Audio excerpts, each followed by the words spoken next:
கதைகளை சரித்திரம் சொல்லும். ஒலிபெருக்கி நேயர்கள் அனைவருக்கும் அன்பு வணக்கம். இந்த நிகழ்ச்சியை நம்ம பார்க்க போகிறது இந்த வாரம் வெளிவருகிற ராமராஜன் நடித்த சாமானியன் அப்படிங்கிற ஒரு படத்தை பற்றி.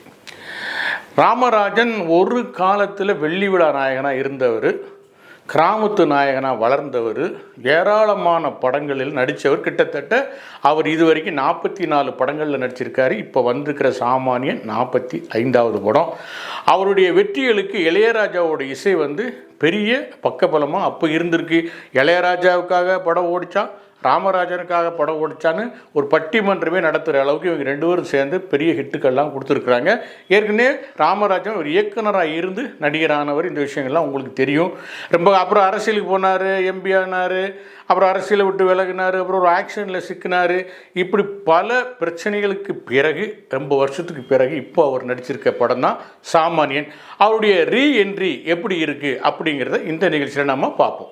இந்த படத்தில் வழக்கமான ராமராஜன் இல்லை, அதுதான் இந்த படத்தோட முதல் ப்ளஸ் பாயிண்ட். ஏன்னா இந்த படத்திலேயே அவர் 60 வயதை தாண்டி ஒரு முதியவராக தான் வர்றாரு. அவர் பழைய படங்களில் மாதிரி டூயட் பாட்டு, அந்த என்ன காமெடி அந்த மாதிரி எதுவுமே இல்லாமல் ஒரு சீரியஸான கேரக்டரில் 60 வயதை தாண்டி ஒரு முதியவராக வர்றாரு. படத்தோட கதை என்னன்னு பார்த்தீங்கன்னா, ராமராஜன், எம்எஸ் பாஸ்கர், ராதாரவி இந்த 3 பேரும் சேர்ந்து ஒரு பிளான் பண்ணுறாங்க. என்ன பிளான்னா, ராமராஜன் ஒரு தனியார் வங்கிக்குள்ளே போகிறார். அவர் கையில் ஒரு சூட்கேஸ் இருக்குது. அந்த சூட்கேஸில் பயங்கரமான வெடிகுண்டு இருக்குது. அதை வெடிக்க வைக்கிற ரிமோட்டு அவர் கையில் இருக்குது. இதோடு அவர் அந்த தனியார் வங்கிக்குள்ளே போகிறாரு. அவருடைய நண்பர் ராதாரவி வங்கி மேலாளர் போஸ் வெங்கட்டோட வீட்டுக்குள்ளே போந்து அங்கே இருக்கிற அவரோட மனைவி குழந்தைகளை துப்பாக்கி முனையில் மிரட்டுறாரு. இன்னொரு நண்பரான எம்எஸ் பாஸ்கர் அதே வங்கியோட துணை மேலாளர் மனைவி கிட்ட போயிட்டு அவங்கள மிரட்டி அந்த வீட்டில் உள்ளவங்களும் அவர் பிடிச்சி வச்சுக்கிறாரு. இந்த 3 பேருடைய திட்டம் என்ன? ஏன் ராமராஜன் வங்கிக்குள்ளே வெடிகுண்டோட போகிறாரு? ஏன் ராதாரவியும் எம்எஸ் பாஸ்கரும் வங்கி அதிகாரிகளுடைய வீட்டுக்குள்ளே புகுந்து அங்கே உள்ள பெண்களை மிரட்டுறாங்க? இதுக்கு என்ன காரணம், அவங்களுடைய கோரிக்கை என்ன அப்படிங்கிறது தான் இந்த படத்தோட கதை. அதாவது ஒரு காலத்தில் வங்கியில் நம்ம கடன் வாங்கணும்னா வங்கிக்கு நம்ம அலையணும், அலைஞ்சாதான் வங்கி லோன் தரும். அதுக்கு அந்த டாக்குமெண்ட்டை கொண்டு வா, இந்த டாக்குமெண்ட்டை கொண்டு வா, அவர் சிபாரிசு வேணும், இவர் சிபாரிசு வேணும், இவர் சாட்சி கையெழுத்து போடணும். 1008 பிரச்சனை அந்த காலத்தில் வங்கியில் லோன் வாங்குறது இருந்துச்சு. ஒருத்தர் வங்கியில் லோன் வாங்கிட்டான்னா அது ஒரு பெரிய சாதனையாக பார்க்கப்பட்டுச்சு.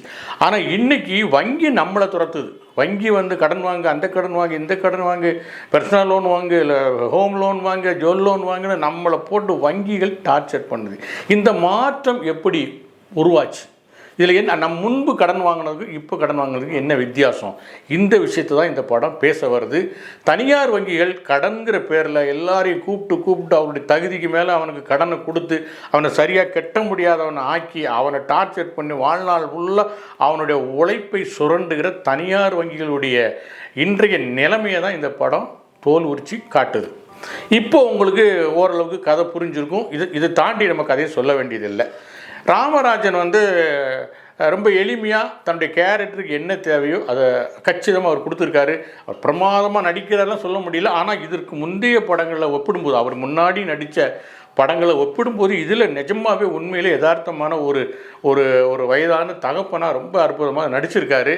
சில நேரங்களில் அவருடைய உருவம் என்ன பண்ணுறது, அவர் உருவம் இப்போ அப்படி தான் இருக்குது.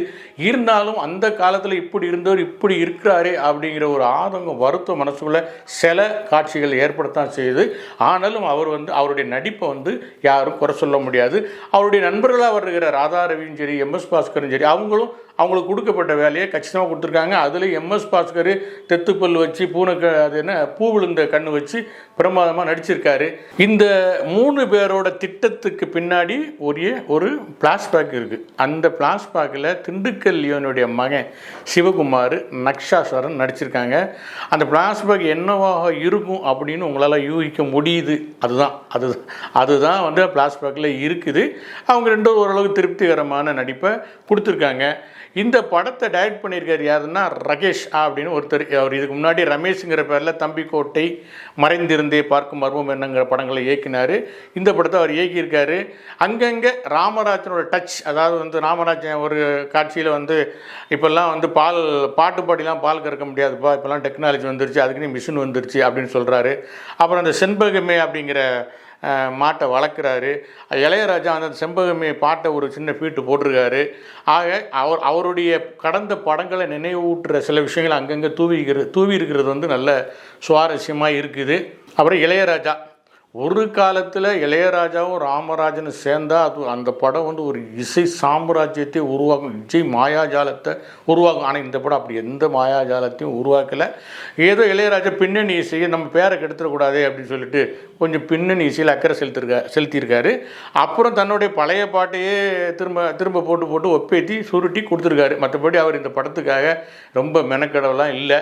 ஆனால் அவருடைய பேரை தான் நல்லபடியாக ப்ரொமோட் பண்ணுறாங்க. ஆனால் அந்த ப்ரொமோஷனுக்கு ஏற்றமான விஷயங்கள் அவர் இந்த படத்துக்கு பண்ணலை. குறிப்பாக பாடல்கள் வந்து இந்த படத்தில் பாடல்கள் தேவையில்லை, இருந்தாலும் 2 பாட்டு இருக்குது. அந்த 2 பாட்டுமே பெருசாக வந்து நம்மளை கவரலை.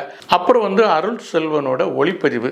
இப்போல்லாம் ஒளிப்பதிவுங்கிறது யதார்த்தமான லைட்டில் அந்த இடத்துல என்ன யதார்த்தமான லைட் இருக்குமோ அந்த லைட்டில் வந்து அதை கொஞ்சம் ரிச்சாக, அதை கொஞ்சம் அழகாக காட்டுகிறது தான் இப்போ ஒளிப்பதிவு.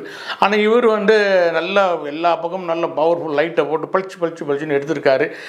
அந்த ஒளிப்பதிவே வந்து ஒரு டிவி சீரியல் பார்க்குற ஃபீலை அப்பப்போ உண்டாக்குது. மொத்தத்தில் இந்த படத்தை பற்றி என்ன சொல்லணும்னா, அதாவது தனியார் வங்கிகள் மக்களை எப்படி சுரண்டுது, மக்களுடைய உழைப்பை எப்படி சுரண்டுது, அவங்களை எப்படி ஏமாத்துது, தங்களுடைய வார்த்தைகள் மூலமாக எப்படி ஏமாத்துது, அப்புறம் டேர்ம்ஸ் அண்ட் கண்டிஷனை கண்ணுக்கு தெரியாத எழுத்தில் போட்டு எப்படி கையெழுத்து வாங்கி ஏமாத்துது, கட்ட முடியாதவங்களை எந்த அளவுக்கு வேதனைப்படுத்துது, எந்த அளவுக்கு டார்ச்சர் பண்ணுது, அதை வசூலிக்கிறதுக்குன்னு ஒரு ரவுடி கும்பலை வச்சுருக்கு அப்படிங்கிறது இந்த படம் தெளிவாக பேசியிருக்கணும். அதற்கு வந்து அதோட திரைக்கதை வந்து அந்த கோணத்திலே நேர்த்தி அமைஞ்சிருக்கணும். எப்படி ஏமாத்துறாங்க, எப்படி குடும்பத்துக்குள்ளே நுழைகிறாங்க, அப்படி அந்த கோணத்திலேயே அமைஞ்சிருந்தால் இந்த படம் வந்து ஒரு முக்கியமான படமாக அமைஞ்சிருக்கும். ஆனால் இதில் என்ன நடக்குதுன்னா, இதில் வந்து ரிவெஞ்சை வந்து அழுத்தமாக சொல்கிறதுக்காக, அதாவது வந்து ராமராஜனுடைய ரிவெஞ்சை அழுத்தமாக சொல்கிறதுக்காக வந்து என்ன பண்ணுறாங்கன்னா, ரியல் எஸ்டேட் தாதா மைம் கோபி கேரக்டரை வலிஞ்சு திணிக்கிறாங்க. ஸோ இந்த மைம் கோபி உள்ளே வரும்போது அவருக்கும் ராமராஜனுக்குமான பகையாக மாறி அதோட பழிவாங்கலாக வந்து இந்த படம் போகுது. இதனால் என்ன ஆகுதுன்னா, வங்கி ஏமாத்துறதுக்கான முக்கியத்துவம் குறைஞ்சிருது. அப்போ அந்த பாதிக்கப்படுறவங்களுக்கு வந்து மைம் கோபியால் தான் பாதிக்கப்படுறாங்க. ஸோ வந்து 50% வந்து பாதிப்பு வந்து மைம் கோபியால், அதாவது ரியல் எஸ்டேட் தரகரால், ரியல் எஸ்டேட் தாதாவால் தான் நடக்குதுங்கிறது அந்த திரைக்கதையை அப்படி ஒரு பலவீனமாக ஆக்கிடுறாரு. முழுக்க வங்கியை சார்ந்தே இந்த கதை நகர்ந்திருந்தால், வங்கியோட ஏமாற்று நுணுக்கங்களை பற்றி தெளிவாக பேசியிருந்தால் இந்த படம் முக்கியமான படமாக இருக்கும்.